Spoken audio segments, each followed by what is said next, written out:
जय सीता माता की जय वीर हनुमान जी की जय संकट मोचन हनुमान जी की जय पंचमुख हनुमान जी की जय निताई गौर प्रेमानंदे। ओम नमः भगवते वासुदेवाय।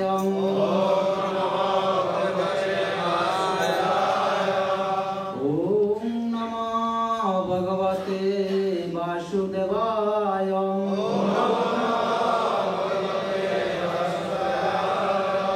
ओम नमः भगवते वासुदेवाय।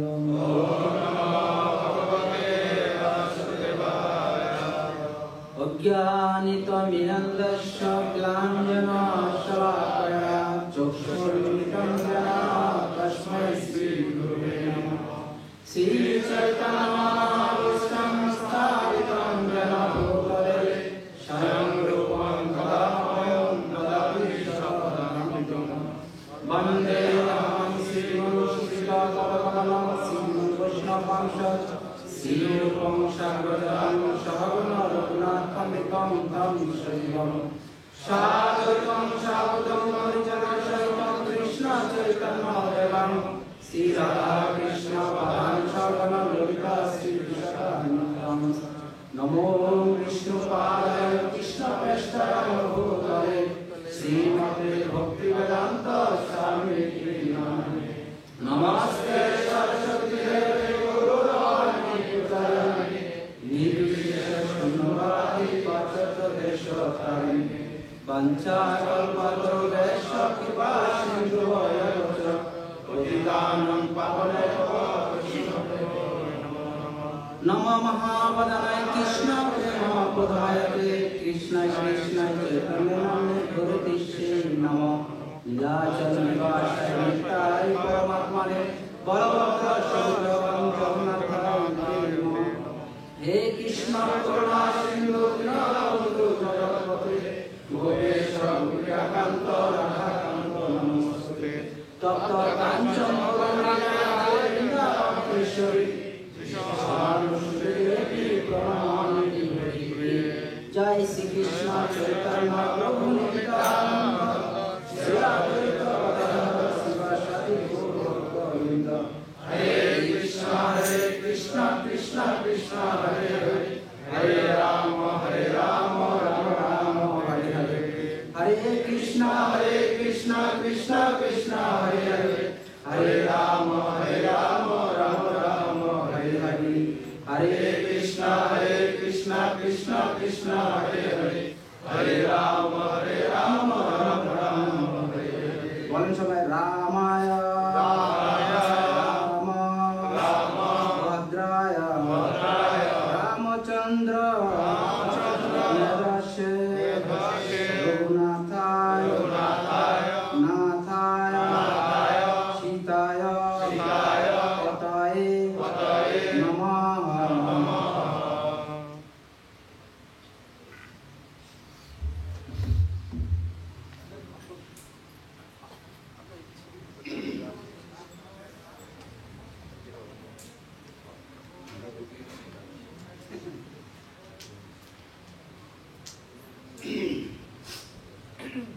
আমরা আজকে প্রথমে ক্ষমা চাচ্ছি সবার কাছে,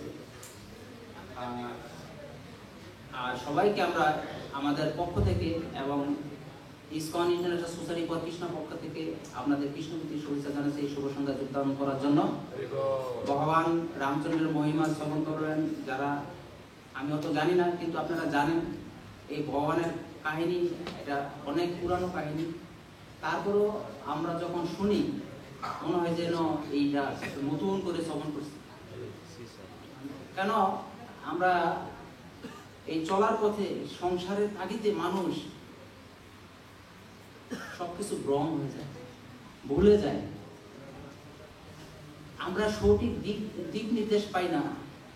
কিন্তু কোন সাধু সন্তোষের মুখ যখন ভগবানের এই অমৃত বাণী শ্রবণ করি তখন আমাদের চেতনা পুনঃ জাগ্রত হয়। এটা হলো একটা কারণ ভগবত কথা শ্রবণ করার একটা বিষয়।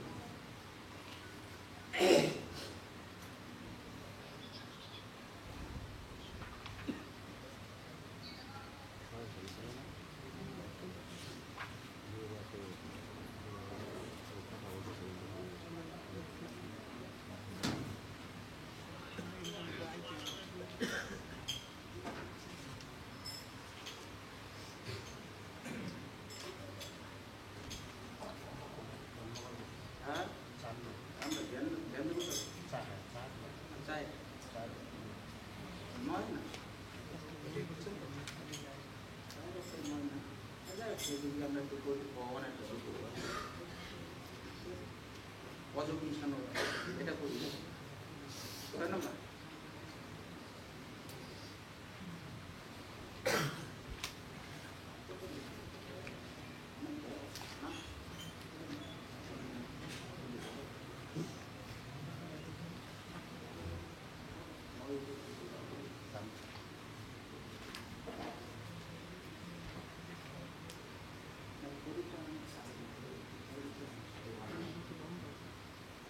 আমরা আজকে জ্ঞানযোগ থেকে অষ্টম নম্বর মানে 8 নম্বর শ্লোক পাঠ করব।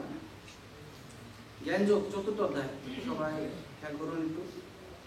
ভগবান এই জগতে যখন আসেন তার কিছু কার্য আমরা শ্রবণ করব, যে কি করেন ভগবান। এই ভগবদ্গীতার মাধ্যমে আমরা শিলা প্রভুপাদ তাৎপর্যের মাধ্যমে আমরা শিক্ষা নিই। বলেন সবাই, পরিত্রাণায় সাধুনাং বিনাশায় দুষ্কৃতম ধর্ম স্থাপনার্থায় সম্ভবামি যুগে যুগে পরিত্রাণং সাধুনাং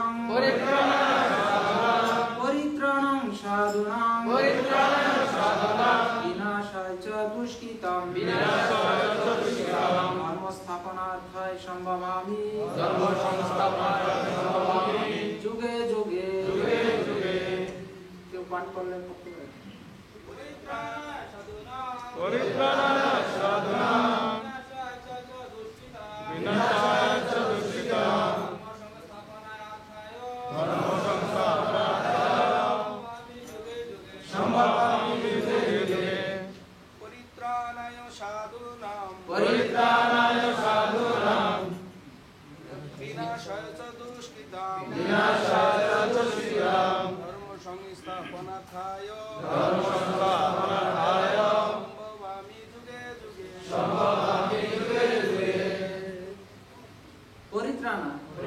পরিত্রাণ করার জন্য, সাধুনাম ভক্তদের বিনাশ করার জন্য, চ এবং দুষ্কৃতকারীদের ধর্ম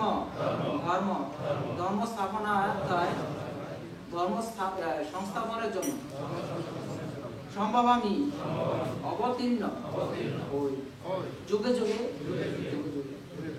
ऐसी भक्ति वेदांत स्वामी शिला प्रभुपाद गीतार गान की साधुदेर परित्राण অসাধুর বিনাশ, যে করে অধর্মতার করি সর্বনাশ। আর ধর্ম স্থিতি অর্থ করিতে সাধন, যুগে যুগে আসি আমি মানুষে বচন। অনুবাদ, সাধুদের পরিত্রাণ করার জন্য, সাধুদের পরিত্রাণ এবং দুষ্কৃতকারীদের বিনাশ করার জন্য এবং ধর্ম স্থাপনের জন্য আমি যুগে যুগে অবতীর্ণ হই। ऐसी ভক্তিবেদান্ত স্বামী শিলা প্রভুপাদ তাৎপর্য কি? ভগবদ্গীতা অনুসারে কৃষ্ণ ভাবনায় মানুষ কেবল সাধু। এই একটা কথা আপনাদের বুঝে নিতে হবে কঠিন ভাবে। ভগবদ্গীতা অনুসারে কৃষ্ণ ভাবনায় মানুষ কেবল সাধু। কোন মানুষকে আপাত দৃষ্টিতে অধার্মিক বলে মনে হলেও তার অন্তরে তিনি যদি সম্পূর্ণভাবে কৃষ্ণ ভাবনা হন তবে তাকে সাধু বলেই বুঝতে হবে। আর যারা কৃষ্ণ ভাবনাকে গ্রহণ করে না তারাই দুষ্কৃত পদবাচ্য। এই সমস্ত অসাধু বা দুষ্কৃতকারীরা লৌহিক বিদ্যায় অলঙ্কৃত হলেও তাদের মূর ও নরাধম বলা হয়। কিন্তু যিনি সর্বতভাবে ভগবত ভক্তিতে নিয়োজিত তিনি শিক্ষিত ও সুসভ্য না হলেও তাকে সাধু বলে বুঝতে হবে। এখানে আমরা অনেকেই দেখা যায় ভালো শিক্ষিত না, পড়ালেখা জানি না, কিন্তু যদি ভক্তি যোগ করে তাকে সাধু বলে বুঝতে হবে। এটা আমরা কোনোদিন অশ্রদ্ধা করবো না তাকে। রাবণ কংস আদি অসুরদের নিধন করার জন্য পরমেশ্বর ভগবান যেমন ভাবে অবতীর্ণ করেছিলেন, নিঃস্ববাদীদের বিনাশ করার জন্য তাকে তেমন ভাবে অবতরণ করতে হয় না।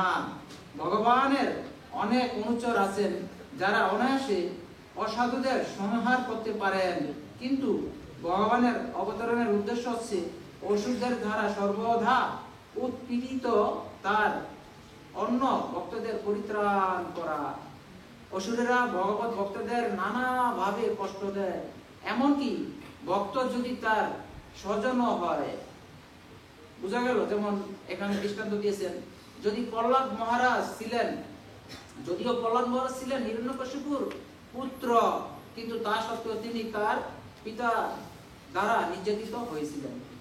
যদিও শ্রীকৃষ্ণের মাতা দেবকী ছিলেন কংসের ভগ্নী, কিন্তু তা সত্ত্বেও কংস তাকে এবং তার পতি বাসুদেবকে নানাভাবে নির্যাতিত করেছিল, কারণ সে জানতে পেরেছিল যে শ্রীকৃষ্ণ তাদের সন্তান রূপে আবির্ভূত হবেন।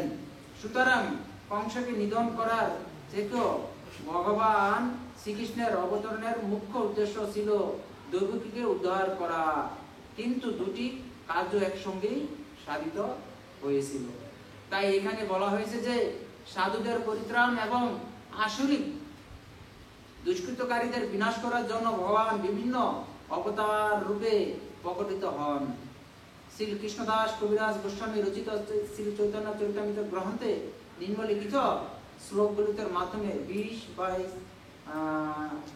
263-264 মাধ্যমে ভগবানের অবতরণের মূল তথ্য সংক্ষেপে বর্ণিত হয়েছে। সৃষ্টি হেতু যেই মূর্তি প্রপঞ্চে অবতারে, সেই ঈশ্বর মূর্তি অবতার নাম ধরে। মায়াতীত পরভবে সবার অবস্থান, বিশ্বে অবতরী ধরে অবতার নাম। ভগবত ধাম থেকে এই জড় জগতে প্রকট হবার ফলে ঈশ্বর মূর্তি অবতার নাম ধরেন। এই অবতারেরা সকলেই চিন্ময় জগতে অবস্থান করেন। প্রাকৃত জগতে অবতরণ করার জন্য তাদের অবতার বলা হয়। ভগবানের অনেক রকম অবতার আছে, যেমন পুরুষ অবতার, গুণ অবতার, নীল অবতার, সপ্তবেশ অবতার, মন্বন্তর অবতার, ও যুগাবতার। তারা নির্ধারিত সময়ে ব্রহ্মাণ্ডের বিভিন্ন স্থানে অবতরণ করেন, কিন্তু ভগবান শ্রীকৃষ্ণ সমস্ত অবতারের উৎস আদি পুরুষ। ভগবান শ্রীকৃষ্ণ অবতরণ করেন তার শুদ্ধ ভক্তদের আর্থি হরণ করার জন্য, যারা তার শাশ্বত সনাতন শ্রী বৃন্দাবন লীলা তাকে দর্শন করার জন্য উদগ্রীব হয়ে থাকেন। তাই শ্রীকৃষ্ণের অবতরণের মুখ্য উদ্দেশ্য তার শুদ্ধ ভক্তদের পরিতুষ্ট করা। ভগবান এখানে বলেছেন, যিনি যুগে যুগে অবতীর্ণ করেন, এর থেকে বোঝা যায় যে তিনি কলিযুগে অবতরণ করেন। যেমন শ্রীমদ্ ভাগবতে বলা হয়েছে, কলিযুগে অবতারের শ্রী চৈতন্য মহাপ্রভু, যিনি সংকীর্তন যজ্ঞের মাধ্যমে শ্রীকৃষ্ণ আরাধনা প্রচার এবং সমগ্র ভারতবর্ষে ভগবত ভক্তির প্রচার করেন। তিনি ভবিষ্যৎ করে গেছেন, পৃথিবীতে আছে যত নগরাদি গ্রাম, সর্বত্র প্রচার হবে মোর এই নাম। শ্রী চৈতন্য মহাপ্রভু রূপে ভগবান শ্রীকৃষ্ণের অবতরণের কথা উপনিষদ, মহাভারত এবং শ্রীমদ্ ভাগবত আদি শাস্ত্রে গুরুত্বপূর্ণ অংশে গুপ্তভাবে উল্লেখ আছে, কিন্তু প্রত্যক্ষভাবে উল্লেখ করা হয়নি। শ্রীকৃষ্ণের ভক্তরা শ্রী চৈতন্য মহাপ্রভু প্রভৃত সংকীর্তন যজ্ঞের প্রতি গভীরভাবে আকৃষ্ট হন। ভগবানের এই অবতার দুষ্কৃতকারীদের সংহার করেন না, বরং তিনি তার অহৈতুকী কৃপা প্রভাবে তাদের উদ্ধার করেন। জয় জয় শ্রীমদ্ ভগবত গ্রন্থরাজ গীতা কি জয়। ভগবান তাদের বধ করেন না, তাদের উদ্ধার করেন। যেমন জগাই মাদাইকে ভগবান বধ করেনি, উদ্ধার করেছিল। এটাই আর কি এখানে উল্লেখ করেছে। এখন আমরা প্রভুপাদের তাৎপর্যের মাধ্যমে ভগবানের আবির্ভাবের একটা উৎসব মহোৎসব জানতে পারলাম। তো ভগবান এই যে মহাপ্রভুর কথা এখানে উল্লেখ আছে, রামায়ণের কথা, মহাভারতের কথা উল্লেখ আছে, প্লাস চৈতন্যের কথা, বিভিন্নভাবে এই তাৎপর্যের মধ্যে কথা প্রভুপাদ সাজিয়ে গুছিয়ে খুব বোঝার মতন কথা।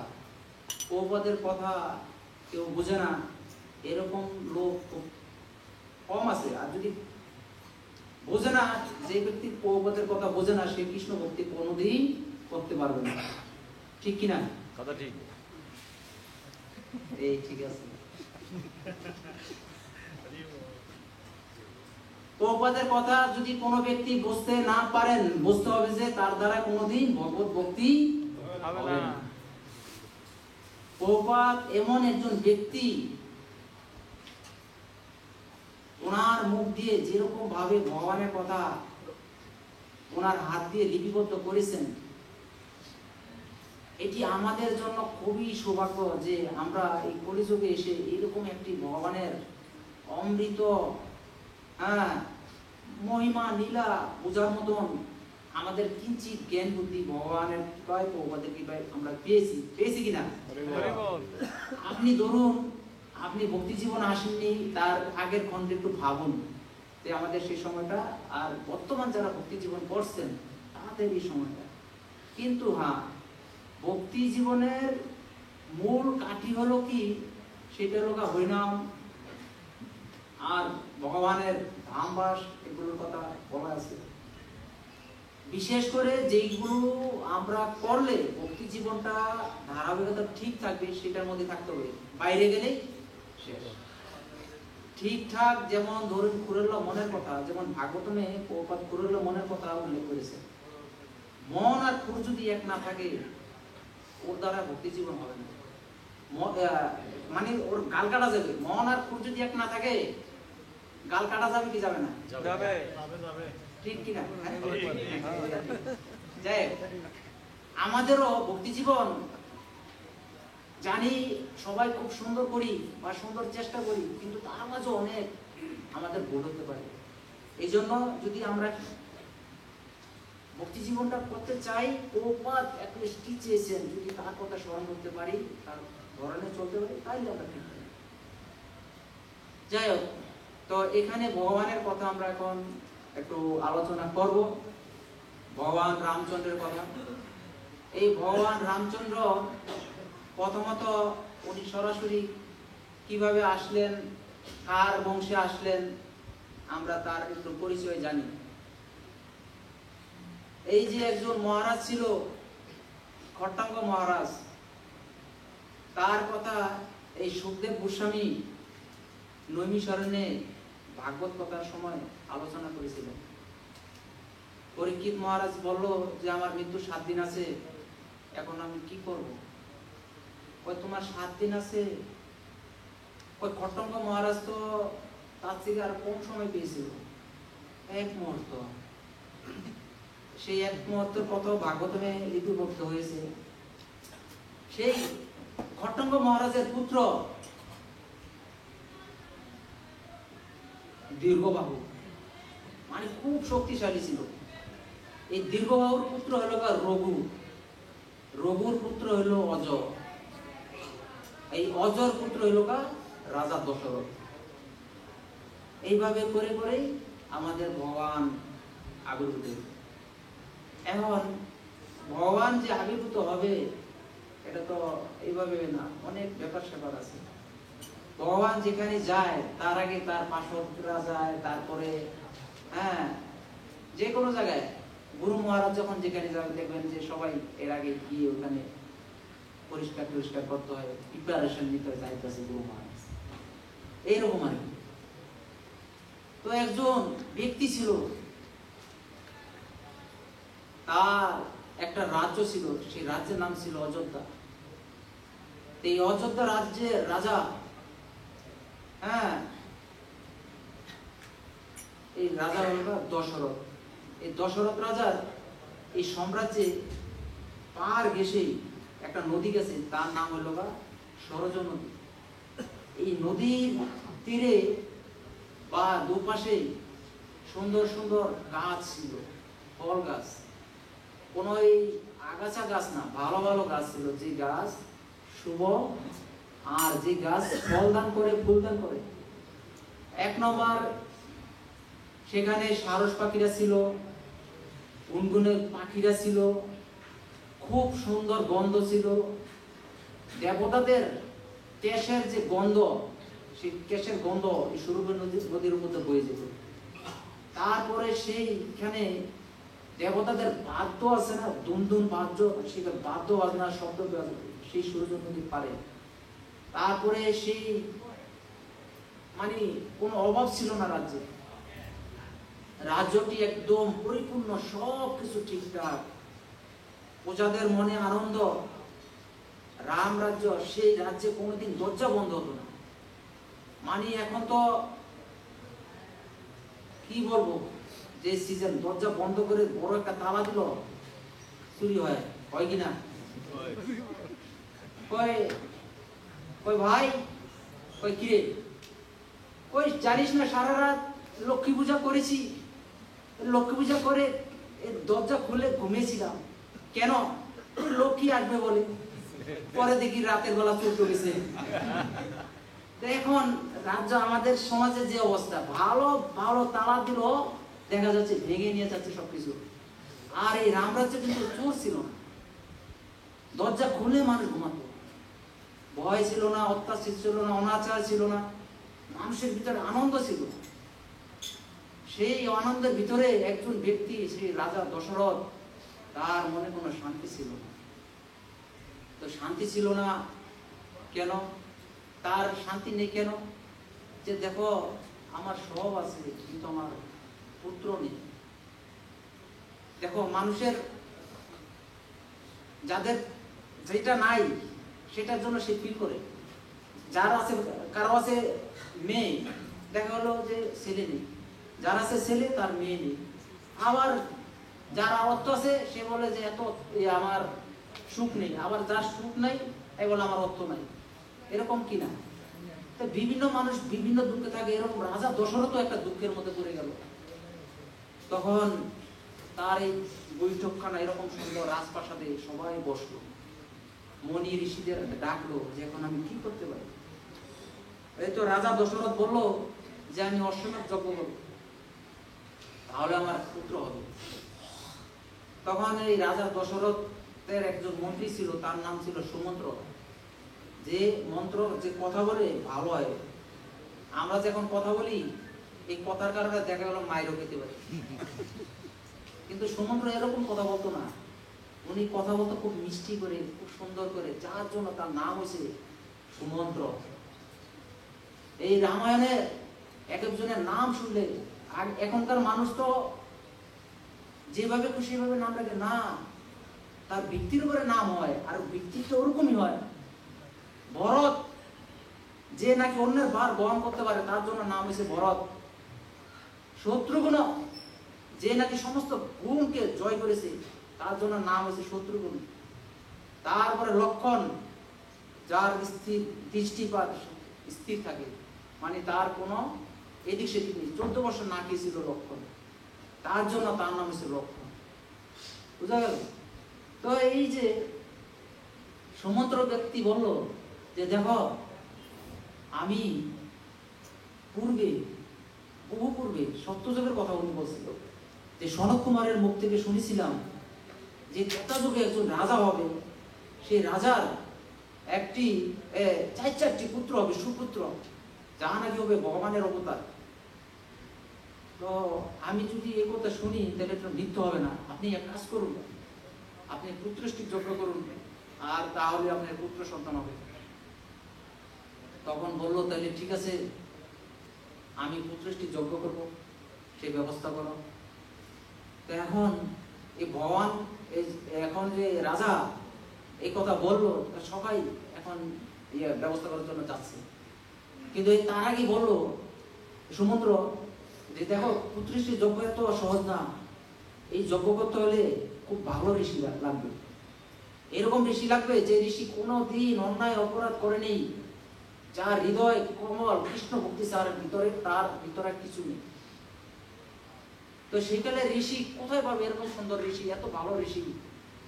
তখন তারা খোঁজ খবর নিয়ে দেখলো যে না, একজন ঋষি আছে, ঋষিসিংহ ঋষি। এই ঋষিসিংহ ঋষি কোথায় থাকে? খবর নিল ঋষিসিংহ ঋষি থাকে বনে থাকে। তো বন কোথায়? অমুক জায়গায়। এখন ঠিক আছে, তাকে তাহলে নিয়ে আসো। তখন তার যারা সেবক তারা বলতেছে না না, এই ঋষিসিংহ ঋষিকে আনা এত সহজ না। তো কেন? ওই ঋষিসিংহ তার বাবার সাথে থাকে, আর তার ভিতরে এই এই আমাদের এই পরিবেশ তার ভিতরে কোনো নেই। সে একদম বনভাব, তার ভিতরে বনভাব। ওইখানে উনি বেদ পাঠ করে, ওইখানে উনি ওনার মতো থাকে। উনি এখানে আনা অনেক কষ্ট, তার বাবা তাকে দিবে না। তাহলে কি করা যায়? সবাই একটা ভাবলো, ভেবে ভেবে ভেবে তারপরে একটা মিটিং করলো যে ঠিক আছে, তা আমাদের এই রাজ্যের থেকে কয়েকজন গণিকা যাবে। গণিকা মানে সুন্দরী রাজকুমারী আর কি। এই গণিকা তারা যাবে, তাকে ভুলিয়ে বালিয়ে যেভাবে হোক নিয়ে আসবে। তখন এই গণিকারা এই হ্যাঁ রাজি হলো যে আমরা যাবো, কি আছে তাতে, নিয়ে আসবো। ঋষি কি ঋষি দেখবো তো, বলি নিয়ে আসবো ঋষিকে। হ্যাঁ, এরকম ভাবে তারা একটা প্রস্তুতি নিয়ে সেই গেল। তো যেতে যেতে যেতে সেই ঋষির কাছাকাছি চলে গেছে। তো এই ঋষিসিংহ ঋষি কিভাবে ঋষি হলো? ঋষিসিংহ ঋষি এরও একটা কাহিনী রয়েছে। মানে ঋষিসিংহ তাকে কেন বলা হয়? এই ঋষিসিংহ ঋষির বাবা এক সময় তপস্যা করছিল।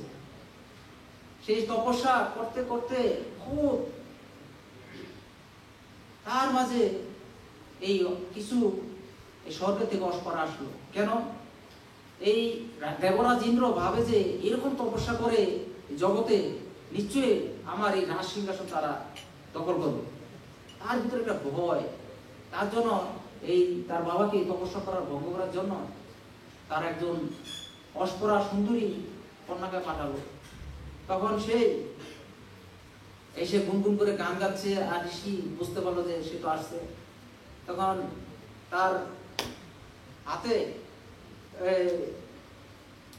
মানে এরকম শক্তি প্রদান করলো, সেটা ওই স্ত্রী সহ্য করতে পারলো না। ঝেড়ে ফেলে দিল পরে ওই যে রেখে গেল কার গায়ে? একটা হরিণের গায়ে দিয়ে দিল সেই শক্তি। ওই কন্যা সহ্য করতে পারলো না, হরিণের গায়ে দিয়ে দিল। হরিণ দৌড়াচ্ছে। হঠাৎ করে সে মানে তার গর্ভবতী হয়ে গেছে। তখন সে তার একটা সন্তান জন্ম দিল। সেই হরিণটা সন্তান জন্ম দিল, কিন্তু হরিণটার গা হলো ঋষির মতো, মানুষের মতন শরীর, কিন্তু তার মাথায় দুইটা শিং, যার জন্য এই ঋষির নাম হচ্ছে ঋষিসিংহ। ওই যে বালক পরে ঋষিসিংহ ঋষি হয়। সে বালক তার বাবা এরকম ভাবে রাগে তাকে কোনোদিন কোনো মেয়ে, কোনোদিন কোনো অন্য মানুষ তার ভিতরে সে ধারণা কোনোদিন দেয় নাই। সে ঋষিসিংহকে এরকম ভাবে শিক্ষা দিয়েছে যে আমি তোমার বাবা, আমি তোমার সব। তখন এই ঋষিসিংহ আর কিছু জানে না। সেই গণিকারা তখন যে সেখানে গেল, হ্যাঁ, গিয়ে দেখলো যে সে ওর একা একা কি খায় কি করে, সে তাকে ফলো করতেছে। ফলো করে করে করে দেখে যে সেই নিম পাতা খায়, এই গাছের ডালাপালা খেয়ে সে বেঁচে থাকে, অন্য কিছু পায় না। তখন ওই মেয়েরা তার ওই নিম পাতার মধ্যে এই মিষ্টি জাতীয় খাবার লেপন করে দিত, ভালো মন্দ খাবার লেপন করে দিত, আর শিশুকে খাইতো। আর বলতো যে এরকম খাবার তো কোনদিন খাই, কি ব্যাপার, এত ভালো লাগলো। তখন এক সময় তাদের সাথে দেখা হলো। দেখা হওয়ার পরে তখন বললো যে তোমরা কারা? বললো যে আমরা এই আসছি এক জায়গা থেকে, তো আমরা যে আপনার জন্য মিষ্টি নিয়ে আসছি, মানে সুন্দরী যে লাড্ডু নিয়ে গেছে, যে নিয়ে আসছি, আপনি খান। ওইটা কি? ওই এরকম ফল তো খাই নাই কোনোদিন। মানে মিষ্টিকেও ফল মনে করে, ও মিষ্টি কোনোদিন দেখে নাই এরকম। তো মিষ্টি কোনোদিন দেখেনি, তো ওখানে মিষ্টিকে ফল মনে করে খাচ্ছে। ওই রকম খাবার তো কোনোদিন খাইনি, এত সুস্বাদু খাবার। ওই যে কন্যারা বলতেছে এইটা কি খাবার, এর থেকে আরো সুন্দর খাবার আমাদের আশ্রমে আছে। হ্যাঁ কইতে সেই আশ্রম কোথায় তোমাদের? ওই নদীর মধ্যে থাকে আমাদের আশ্রম, সেই আশ্রমে তুমি যাবে? হ্যাঁ যাবো একদিন, ঠিক আছে। তো একদিন ওই ঋষি, তখন ঋষি তার মধ্যেই তাদেরকে নিমন্ত্রণ করলো যে তুমি তাহলে তোমরা তাহলে আমাদের আশ্রমে আসো, মানে ঋষি সিংহর আশ্রমে যাবে তারা। তো মেয়েরা গেল, সুন্দর করে আপ্যায়ন করলো। তো আসার সময় তাদের সাথে একটা আলিঙ্গন দিল ঋষি সিংহ। তো আলিঙ্গন যে দিল ঋষি সিংহ, ও তো জানে না, মেয়ে ছেলে কিছু জানে না। তো ঋষি সিংহ একটু ভালো লেগেছে, তো ভালো লেগেছে, ঠিক আছে ওরে এত ভালো লাগলো, ওদের সাথে একটু দেখা করতে হয়। তো এই যে কন্যারা যে আছে সে আশ্রমে চলে গেল, আশ্রমে গিয়ে তাদের সাথে সাক্ষাৎ করলো। আর যখন নৌকার মধ্যে উঠেছে না, তখন এই নৌকা তালে তালে তালে কথার তালে তালে ওই লাড্ডু খাওয়াচ্ছে আর নৌকা ভাসাচ্ছে, লাড্ডু খাওয়াচ্ছে আর নৌকা ভাসাচ্ছে। চলে গেল তারা অযোধ্যায়। সেই অযোধ্যায় চলে গেল নৌকা, নৌকা তখন চলে গেল কোথায়? এই একজন রাজা ছিল, তার নাম ছিল রমপাদ মহারাজ। তার রাজ্যে 12 বছর বৃষ্টি হয় না। কত বছর? 12 বছর বৃষ্টি যদি না হয়, একদিন আপনারা ভাবুন, এক সপ্তাহ বৃষ্টি না হলে আমাদের সেলসিয়াসটা কত ডিগ্রি হয়ে যায়? 2 সপ্তাহ এরকম হয় না মাঝে মাঝে? দেখবেন তাপমাত্রা বেড়ে যায়। আর তার রাজ্যে 12 বছর বৃষ্টি হয় না। তখন এই কন্যারা যখন নাকি ঋষির সঙ্গে ভুলিয়ে বালিয়ে নৌকা ভাসিয়ে চলে গেল এই লম্বপাত মহারাজের রাজ্যে, তখন সেখানে পাড়া দেওয়া মাত্রই অজোরে বৃষ্টি শুরু হয়ে গেছে।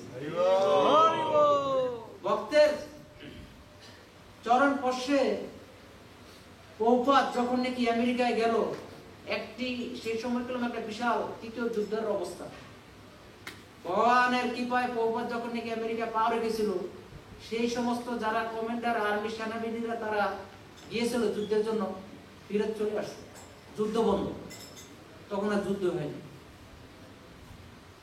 তাই ঋষি সিংহ ঋষি দেখুন চরণ রাখতেই সেই রাজ্যে বৃষ্টিপাত শুরু হয়ে গেছে।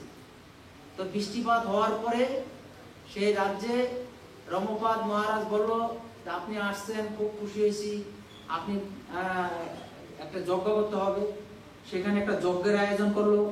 তার মাঝে কিভাবে কি করলো, তার কন্যা ছিল একজন, সেই কন্যাটা অ্যাকচুয়ালি হইল রাজা দশরথের, নাম ছিল তার শান্তা। তখন এই শান্তাকে এই ঋষি সিংহ ঋষির সাথে বিয়ে দিল। কেন? যদি এখন সে জামাই হয়ে যায়, আর ওই যে তার বাবা ঋষি সিংহের বাবা যদি খবর পায় যে আমার ছেলেকে ভুলিয়ে বালিয়ে এই লম্বপাত মহারাজ নিয়ে আসছে, তাহলে তো একটা গন্ডগোল লেগে যাবে না? তখন তার মেয়ের সাথে ওই ঋষি সিংহের সাথে একটা বিয়ে দিয়ে দিল। তো জামাই হয়ে গেল। যাক জামাই আসছে, এখন আর কোনো কিছু করতে পারবে না। এখন এই ঋষি সিংহকে নেওয়ার জন্য খবর পেল কে? খবর পেল রাজা দশরথ। অনেক অপেক্ষা হয়েছে কখন ঋষি সিংহ আসবে আমার রাজ্যে। তখন এই আপনার লম্বপাত মহারাজের রাজ্যে যজ্ঞ করলো। তারপর চলে গেল সেই অযোধ্যায়, সেখানেও যজ্ঞের আড়ম্বর। সেই যজ্ঞের ভিতরে সুন্দর একটি যজ্ঞ হয়ে গেল। যজ্ঞের পরে তিনি বললেন, একটা ঘোড়া ছিল, এই ঘোড়া পৃথিবী ঘুরে চলে আসছে। যজ্ঞের পরে এই রাজা দশরথকে বলতেছে যে দেখুন আপনার সমস্ত কাজ হয়েছে ঠিকঠাক মতন, এখন আপনি একটা পুত্রষ্টি যজ্ঞ করতে হবে। এই পুত্রষ্টি যজ্ঞ করলেই আপনার পুত্র সন্তান হবে। তখন বলো রাজা, ঠিক আছে আপনি পুত্রষ্টি যজ্ঞের ব্যবস্থা করুন। তাই সমস্ত কিছু ব্যবস্থা করলো। যজ্ঞ চলছে, যজ্ঞ চলছে, এর মাঝেই সুন্দর একটি সুপুরুষ, দেখতে ভগবানের মতন, কৃষ্ণাঙ্গ রং, মোটক হাতে নিয়ে, মোটক মাথায়, হাতে একটা কলস নিয়ে সেই যজ্ঞ থেকে বেরিয়ে আসছে। যজ্ঞ থেকে বেরিয়ে আসছে, বললো যে এখানে চরস আছে, চরস মানে পায়েস, এই পায়েস নিন আর এই আপনার 4 পত্নীকে এই পায়েস খাওয়াই দিন। তখন ওই 3 পত্নী, এই পত্নীদেরকে পায়েস খাওয়ানোর জন্য বললো। তখন ঠিক আছে, রাজা পায়েস পেয়ে খুব খুশি। তো রানীদেরকে একে একে প্রথম অর্ধেক দিল কৌশলাকে, তারপরে সুমিত্রাকে 4 ভাগের 1 ভাগ, তারপরে মাতা কৈকেয়ীকে 4 ভাগের 1 ভাগ, আর বাকি যে একটু অংশ ছিল সেই অংশটা নাকি একটা পাখি এসে উড়ে নিয়ে গেছে। উড়ে নিয়ে কোথায় গেছে? এই উড়ে নিয়ে সে যেখানে অঞ্জনা হনুমানের মাথা ছিল সেখানে চলে গেছে এই পাখি পায়েস নিয়ে, যার জন্য এই হনুমানের মতন একজন বীর শক্তিমান সেখানে আবির্ভূত হয়। তখন ভগবান রামচন্দ্র মাতা কৌশলার গর্ভ থেকে প্রথম আবির্ভূত হয়। তখন কিছুদিন পর ভরত, শত্রুঘ্ন, তারপরে লক্ষ্মণ একে একে করে 4 ভাই যখন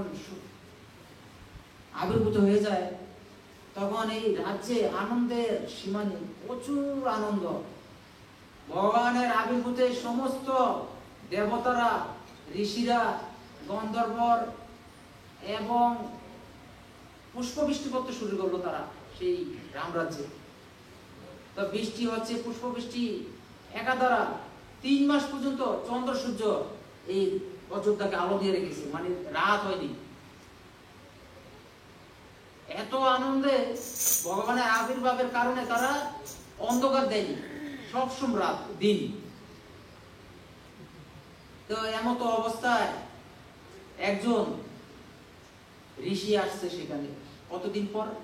ভগবানের যখন নাকি 16 বছর হয়ে গেছে, তো রাজা দশরথ চিন্তা করলো যে আমার পুত্র এখন বড় হয়ে গেছে, আমার পুত্রকে আমি এখন বিবাহ দিব। তার মাঝে চলে আসছেন একজন ঋষি। ঋষির নাম হলো বিশ্বমিত্র। বিশ্বমিত্র আসছে কেন? বিশ্বমিত্র আসছে যে রাজা দশরথ, আমি আপনার পুত্রকে নিতে আসছি। কেন? যে দেখো, এই রাজ্যে আমাদের খুব অসুবিধা হয়। কেন? এই আমরা বনে ধ্যান সাধন ভজন করতে পারি না। এই সুবাহু নামে একটা রাক্ষস আছে, আমাদের খুব জ্বালায়। তা আপনার এই পুত্রকে নিয়ে যাব, সেই পুত্র গিয়ে সেখানে তাদের বধ করবে। তখন এই রাজা যখন বলল দাও তোমার পুত্রকে, ও দেওয়া বলেছে পরে রাজা দশরথ অজ্ঞান হয়ে গেছে। কি বলবো, ঘন্টাখানিক পরে উঠছে রাজা, উঠে বলল আপনি এটা কি বললেন? আপনি আমার এই 16 বছরের ছেলে যুদ্ধ করতে পারবে নাকি? হ্যাঁ, তার চেয়ে বরং আমি যাবো, আমার সেনা সৈন্য নিয়ে যাব, যুদ্ধ করে দিয়ে আসবো, ও ওদের বধ করবো। না না, আপনার ছেলেকেই চাই। এই ঋষিরা তো জানে ভগবান স্বয়ং, আর এই দশরথ রাজা এই সুবাহ এদের বধ করতে পারবে না। তারকা রাক্ষসী খুব ভয়ঙ্কর, এই দলকে বধ করতে হলে ভগবান কি লাগবে? তখন এই ভগবানকে নেওয়ার জন্য এরকম ভাবে ঋষি এসে নিয়ে গেল। সেখানে বনের ভিতরে কত লীলা মহিমা চলছে। এখন এই যে ভগবানের মহিমা একের পর এক চলছে, কিন্তু এখানে কিন্তু আমরা দেখতে পাই ভগবানের যত মহিমা রয়েছে তার কিন্তু কোনো সিদ্ধান্ত নেই। সব সিদ্ধান্ত কার? গুরুদেব। গুরুদেব, তারপর আমি কোথায় যাব? তখন গুরুদেব যখন নির্দেশ দিত তখন কিন্তু তিনি যেত। আমরা যারা নাকি এখন আছি, এখন আমরা কি পর্যায়ে আছি? আমরা কি সম্পূর্ণ গুরুদেবের নির্দেশ পালন করতে পারতেছি? আমাদের ভিতরে সেই ভক্তিটা কি এখন জাগ্রত আছে? সেটা যাচাই করতে হবে। কিভাবে যাচাই করব যে আমি আগে কি করেছি, এখন কি করছি, আমার ভজন সাধন ঠিক আছে তো? আপনি ধরুন শরীর ভালো নেই, কি হয়েছে, একটু প্রেশারটা মাপলেন, প্রেশার হাই হইলো না লো হইলো জানতে পারছেন কিনা, সত্যি কিনা? এখন আমরা যে ভক্তি জীবন করছি, আমাদের যে ভক্তি জীবনের একটা তেজ, সেটা ঠিক আছে কিনা, সেটা আমরা কিভাবে বুঝবো? সেটাও একটা যাচাই করার মাধ্যম রয়েছে। হরিনামের রুচি, হরিকথা শ্রবণের রুচি, নাম করার রুচি, ভক্ত সঙ্গের রুচি, নাম অন্তে সেবা করার রুচি, এই সমস্ত কিছু যদি আপনার ভিতরে কার্যক্রম থাকে তাহলে বুঝতে হবে যে হ্যাঁ, আপনি ঠিকঠাক আছেন। অন্যথায় যেই মাত্র জীব কৃষ্ণ বলিল, সেই দুঃখে মায়া তার গলায় বাঁধিল। মায়া কিন্তু খুব শক্তিশালী, আপনি মায়ার সাথে কম্পিটিশন করবেন না, বরং মায়া দেবীকে প্রণাম করতে হবে যে মা কৃপা করো যাতে হরিভজন করতে পারি, তাহলে আপনাকে মায়া দেবী আশীর্বাদ করবে। সিংহিকা কত বড় রাক্ষসী ছিল, হনুমান কাটকি দিয়েছে, বলো রে এই রাস্তাতে যে যায় একে আমার মুখে আসতে হয়, এই যদি আমার মুখে না আসে তাহলে আমি তাকে যেতে দেবো না। হনুমান তার সাথে কম্পিটিশন করছিল প্রথম, হনুমান বড় হয় সিংহিকা বড় হয়, হনুমান বড় হয় সিংহিকা বড় হয়, হঠাৎ করে সিংহিকার সামনে হনুমান ছোট হয়ে গেছে, জ্বর ছোট হয়ে গিয়ে মাসির মতো মুখের মধ্যে গিয়ে আবার ফিরে চলে আসছে। তখন বললো যে মা তোমার কার্য আমি সাধন করেছি মা, আমি তোমার মুখে চলে গিয়েছি আবার ফেরত এসেছি, এবার তুমি আমাকে যেতে দাও। এইরকম ভাবে মিনতি করে মার সাথে মা তখন আশীর্বাদ করলো যে যা আমি তোকে আশীর্বাদ করছি, ভগবানের সেবায় জয় করবি জয় করবি। তখন এখন যদি আমাদেরকে মায়া দেবী এরকম আশীর্বাদ করে দেখবার, যা আমি তোকে ছেড়ে দিলাম, তুই জয় করবি ভগবানের সেবায়, তাহলে মনে করলেন যে আমরা ভগবানের সেবাটা এরকম ভাবে করতে হয়। হনুমান এই যে এখন বর্তমান যে রকেট বানায়, রকেট কত স্পিডে যায়, এই হনুমান তার চেয়ে বেশি কিলোমিটার চলে। এই আমাদের ভারতবর্ষে এই দক্ষিণ ভারতে তো লক্ষণকে বান মারছে কোথায়, সেখান থেকে শ্রীলঙ্কায় তো নাকি আগে তো পার হয়েছে সাগরটা, ওই সাগরের পার থেকে আর এই হিমালয় যে উত্তর প্রদেশ সেখানে যেতে কত ঘন্টা লাগে। সেইখানে হনুমান গেছে, আবার সূর্য উদয়ের আগে চলে আসছে কিনা। তো ওনার ব্যাগটা কত কিলোমিটার ব্যাগে ছিল, ওনার ব্যাগের কথা বলা হয়েছে প্রচুর, মানে উনি ঘন্টায় অনেক কিলোমিটার চলে, ওনার যেতে আসতে প্রায় ৬-৭ ঘন্টা লেগেছে। এর মাঝে উনি আবার কথা বলছে কার সাথে জেনে রাস্তার মধ্যে। এরপরে ওই পর্বত আনতে গেছে, বাধা সৃষ্টি হয়েছে, পর্বত খুঁজতে, আর যে অসুখটা জানি কি সংযমনী, হ্যাঁ এই যে ওষুধ, উনি তো এটা চিনে না, কোথায় কোথায় রয়েছে কি নিবে ভাবছে শুধু। হনুমান চিন্তা করলো যে দেখো এখন হ্যাঁ আমি এই ভাবাভাবি না করে পুরো পাহাড় টেনে যাবো। আমি একটা গল্প বলি, ও রাজা বলছে, রাজাকে বলছে মন্ত্রী, প্রজা বলতেছে রাজাকে, আরে আপনি শুয়ে শুয়ে বই বই খাই, মন্ত্রীকে আপনি বেশি বেতন দেন, কারণ আমি তো